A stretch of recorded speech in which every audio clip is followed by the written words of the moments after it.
नमस्कार साथियों, स्वागत है आपका हमारे YouTube चैनल में। आप छत्तीसगढ़ की किस जगह से हमारे समाचार सुन रहे हैं, कृपया कमेंट बॉक्स में लिखकर हमें ज़रूर बताएं। साथ ही हमारे चैनल को सब्सक्राइब करना ना भूलें। रायपुर से प्रस्तुत हैं छत्तीसगढ़ के प्रादेशिक समाचारों के साथ मैं रजनी शुक्ला। पहले मुख्य समाचार। दंतेवाड़ा और बीजापुर जिले के सीमावर्ती इलाके में कल सुरक्षा बलों के साथ हुई मुठभेड़ में 25 लाख रुपए के इनामी सहित 3 माओवादी मारे गए। मुख्यमंत्री विष्णुदेव साय ने कहा कि प्रदेश में धर्मांतरण को लेकर राज्य सरकार गंभीर, जल्द ही बनाया जाएगा सख्त कानून। भक्त माता कर्मा जयंती के अवसर पर कल मुख्यमंत्री ने माता कर्मा की स्मृति में डाक टिकट का विमोचन किया और प्रदेश में मार्च महीने में शासकीय अवकाश के दिनों में भी सभी पंजीयन कार्यालय खुले रहेंगे। अब समाचार विस्तार से। मुख्यमंत्री विष्णुदेव साय ने कहा है कि प्रदेश में धर्मांतरण को लेकर राज्य सरकार गंभीर है और जल्द ही सख्त कानून बनाया जाएगा। श्री साय ने कल जसपुर जिले के प्रवास के दौरान यह बात कही। इस मौके पर मुख्यमंत्री ने मयाली नेचर कैंप में एडवेंचर जोन का शुभारंभ किया। इसके अलावा उन्होंने जिले के 3 प्रमुख पर्यटन सर्किटों का भी लोकार्पण किया। मुख्यमंत्री ने कहा कि मयाली में पर्यटन के लिए अपार संभावनाएं हैं। मुख्यमंत्री ने कहा कि मुख्यमंत्री तीर्थ योजना की शुरुआत 27 मार्च को रायपुर से की जाएगी। श्री साय अपने प्रवास के दौरान ग्राम मयाली में आयोजित कथावाचक पंडित प्रदीप मिश्रा के शिव महापुराण कथा कार्यक्रम में भी शामिल हुए। भक्त माता कर्मा जयंती के अवसर पर कल मुख्यमंत्री विष्णुदेव साय ने माता कर्मा की स्मृति में डाक टिकट का विमोचन किया। रायपुर में छत्तीसगढ़ प्रदेश साहू संघ और संत माता कर्मा आश्रम समिति द्वारा आयोजित कार्यक्रम में मुख्यमंत्री ने कहा कि भक्त माता कर्मा का डाक टिकट जारी होना गर्व की बात है। साहू समाज द्वारा लंबे समय से इसकी मांग की जा रही थी। वहीं केंद्रीय राज्य मंत्री तोखन साहू ने कहा कि भक्त माता कर्मा का सामाजिक योगदान अतुलनीय है और उनको सम्मानित करने हेतु डाक टिकट जारी किया गया है। भक्त माता कर्मा जयंती के अवसर पर कल प्रदेश में विभिन्न कार्यक्रम आयोजित किए गए। कार्यक्रम में उप मुख्यमंत्री अरुण साव भी शामिल हुए। प्रधानमंत्री नरेंद्र मोदी ने इस महीने की 30 तारीख को आकाशवाणी पर होने वाले मन की बात कार्यक्रम के लिए सुझाव मांगे हैं। यह मासिक रेडियो कार्यक्रम की 120वीं कड़ी होगी। सोशल मीडिया पोस्ट में श्री मोदी ने इस महीने के मन की बात कार्यक्रम के लिए व्यापक सुझाव मिलने पर खुशी जताई। उन्होंने कहा कि यह सुझाव सामाजिक भलाई के लिए सामूहिक प्रयासों की शक्ति को दर्शाते हैं। कार्यक्रम के लिए अपने विचार और सुझाव टोल फ्री नंबर 1800-117800 के माध्यम से दिए जा सकते हैं। नरेंद्र मोदी ऐप या MyGov ओपन फोरम के माध्यम से भी ऑनलाइन सुझाव 28 तारीख तक साझा किए जा सकते हैं।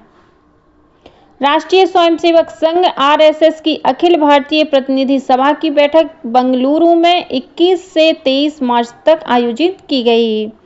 बैठक में बांग्लादेश में हिंदू और अल्पसंख्यक समुदायों पर हो रहे अत्याचार के खिलाफ एक प्रस्ताव पारित किया गया, जिसमें बांग्लादेश के हिंदू समाज के साथ एकजुटता से खड़े होने का आह्वान किया गया। RSS के मध्य भारत क्षेत्र संघ चालक डॉक्टर पूर्णेंदु सक्सेना और छत्तीसगढ़ प्रांत संघ चालक टोपलाल वर्मा ने कल रायपुर में आयोजित एक पत्रकार वार्ता में यह जानकारी दी। उन्होंने बताया कि इस बैठक में कई महत्वपूर्ण निर्णय लिए गए हैं। RSS के शताब्दी वर्ष की शुरुआत विजयादशमी के अवसर पर होगी, जिसमें गणवेश में स्वयंसेवकों के मंडल, खंड और नगर स्तर के कार्यक्रम आयोजित किए जाएंगे। उन्होंने बताया कि नवंबर 2025 से जनवरी 2026 तक 3 सप्ताह तक घर घर संपर्क अभियान चलाया जाएगा, जिसका विषय हर गांव, हर बस्ती, हर घर होगा।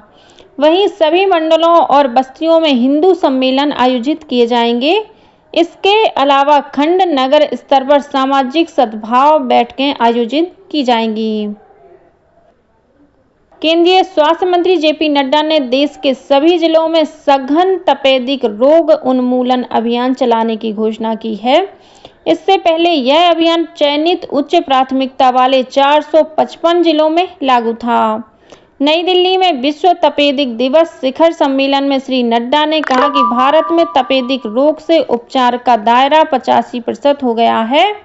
श्री नड्डा ने कहा कि सरकार इस वर्ष के अंत तक देश से तपेदिक को खत्म करने के लिए कोई कसर नहीं छोड़ेगी।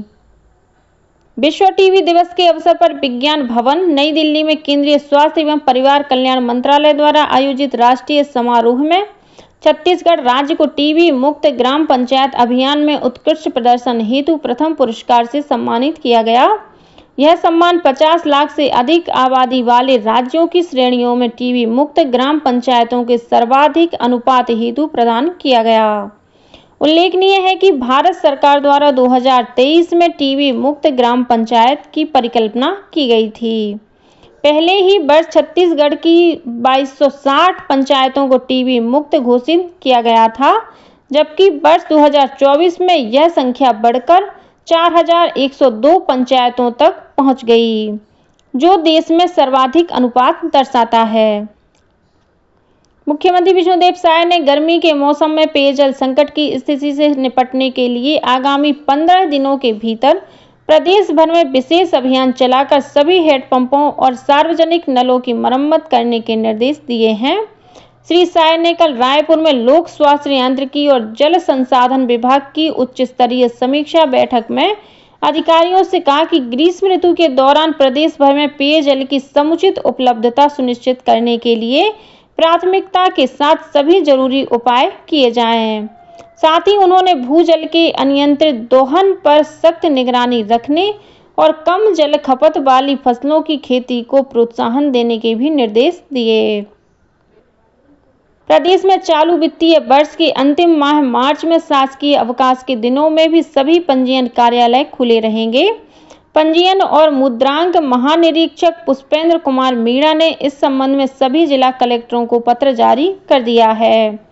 पत्र में कहा गया है कि 25, 29, 30 और 31 मार्च को भी सभी रजिस्ट्री कार्यालय खुले रहेंगे। इसके अलावा रजिस्ट्री के लिए पक्षकारों के अपॉइंटमेंट का समय शाम 5 बजे से बढ़कर शाम 7 बजे तक कर दिया गया है। राज्यपाल रमेन डेका ने अपने स्वेच्छानुदान मद से खैरागढ़ स्थित इंदिरा कला और संगीत विश्वविद्यालय में अध्ययनरत उत्तर पूर्वी क्षेत्र के 38 जरूरतमंद विद्यार्थियों के लिए 1,90,000 रुपये की आर्थिक सहायता राशि स्वीकृत की है। इसके तहत प्रत्येक विद्यार्थी को स्वेच्छानुदान मद से 5-5 हजार रुपये दिए जाएंगे। केंद्रीय आवासन और शहरी कार्य राज्य मंत्री तोखन साहू ने कल रायपुर में सुप्रसिद्ध कवि और उपन्यासकार विनोद कुमार शुक्ल से मुलाकात की। इस दौरान केंद्रीय राज्य मंत्री ने श्री शुक्ल को ज्ञानपीठ पुरस्कार दिए जाने की घोषणा पर बधाई देते हुए उनका अभिनंदन किया। इस अवसर पर श्री साहू ने कहा कि विनोद कुमार शुक्ल की रचनाएं भारतीय साहित्य को समृद्ध करती हैं और आम जीवन की संवेदनाओं को सरलता से अभिव्यक्त करती हैं। उनकी लेखनी नई पीढ़ी के साहित्यकारों के लिए प्रेरणा स्रोत है। प्रदेश में बीते 23 मार्च को स्कूल शिक्षा विभाग साक्षरता और NIOA द्वारा बुनियादी साक्षरता और संख्या ज्ञान आकलन परीक्षा का आयोजन किया गया। इस महापरीक्षा अभियान में बुजुर्ग, युवा, महिलाएं और दिव्यांग जनों सहित लगभग 5 लाख विद्यार्थियों ने भाग लिया। कोंडागांव जिले में बड़े राजपुर विकास खंड की ग्राम पंचायत हरबेल में पारंपरिक वार्षिक फूल बाजार मेला आयोजित किया गया। इस मेले में 10 गांवों के देवी देवता शामिल हुए और गांव का भ्रमण कराया गया। इस दौरान ग्रामीणों ने फूल माला पहनाकर देवी देवताओं का स्वागत किया। और अब कुछ अन्य समाचार संक्षेप में।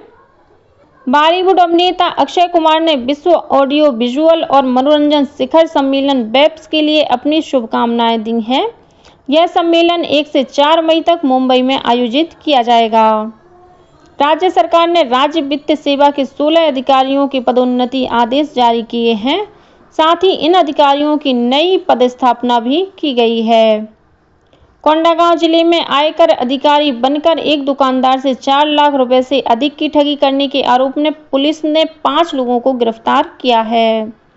दुर्ग जिले के निरी चौकी क्षेत्र में कल स्वास्थ्य मंत्री श्याम बिहारी जायसवाल के काफिले में चल रहे 3 वाहन आपस में टकराकर क्षतिग्रस्त हो गए।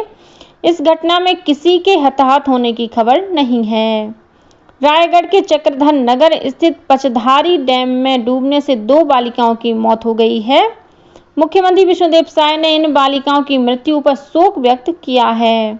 और कोबरा जिले के सिंघिया गांव में ट्रेलर की टक्कर से मोटरसाइकिल सवार एक व्यक्ति की मौत हो गई है। इसी के साथ छत्तीसगढ़ के समाचारों का ये बुलेटिन समाप्त हुआ। नमस्कार।